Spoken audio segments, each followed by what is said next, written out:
Let's talk about tonight.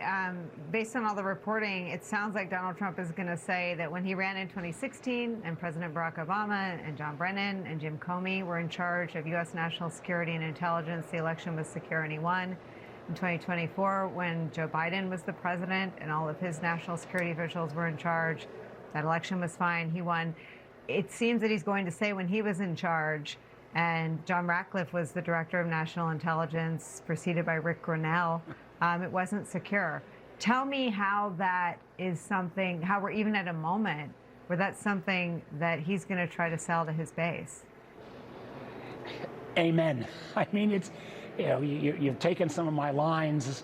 If we see what happens tonight is what we expect. And let me tell you, just as those folks who are going to view or listen to what the president says, I was either chairman or vice chairman through this whole period. And I can assure you, the intelligence community, and there's always been some dissenters, these elections were secure and safe in 2020. And the irony here, Nicole, is much of the security in 2020 was put in place by the first Trump administration after the massive Russian intervention in 2016. So things like the Foreign Malign Influence Center, the ODNI, offices at the FBI, there's an office at the National Security Agency, were all put in place to make our election secure. Matter of fact, CISA, the cybersecurity agency, run by a Trump appointee, Chris Krebs, said after the election in 2020, safest elections ever. Of course, that cost him his job. He got fired for telling the truth. So the idea that somehow Donald Trump is going to say, surprise, hidden new intelligence, baffles the mind. But we've never seen any constraint from this president when it comes to truth, particularly when his policies are failing the American public at such a huge, huge level.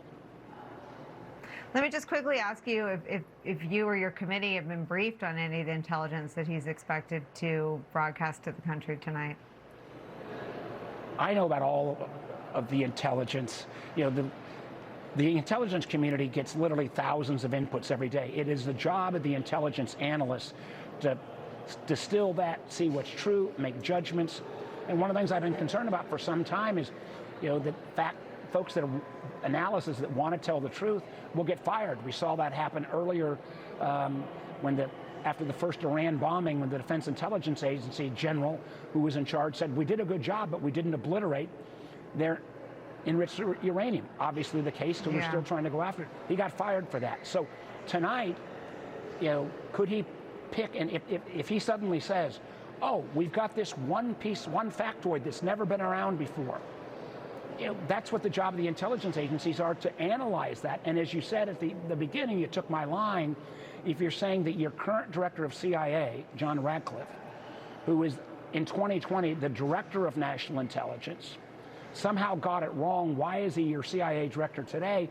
And exactly. The whole assessment, the whole intelligence analysis, and he says this just came to life or something. He got briefed on the consensus opinion of the intelligence community on January 7th, 2021, before he left office. Now, maybe his mind was still a little rumpled since it was a day after the attempted takeover of the transfer of power with the riots and the marauders that attacked the Capitol on January 6th. Maybe he wasn't listening, but he got fully briefed on the intelligence assessment. If he comes up tonight, I have no foggy idea what he could say that would undermine that consensus, other than making stuff up or taking some individual factoid that's not been analyzed or proven and use that as some excuse. I've said since the beginning of this year, my greatest fear is not his policies, but the fact that Donald Trump may try to intervene and prohibit a free and fair election in 2026. And how we come back as a nation from that is beyond troubling for me. So I just pray that everybody tonight, whether you're a Trump supporter or non-supporter, you take what he says with a grain of salt and wait for fact-checking. Lord knows what he says tonight will probably have very little relationship to truth. We'll continue to call on you on this story.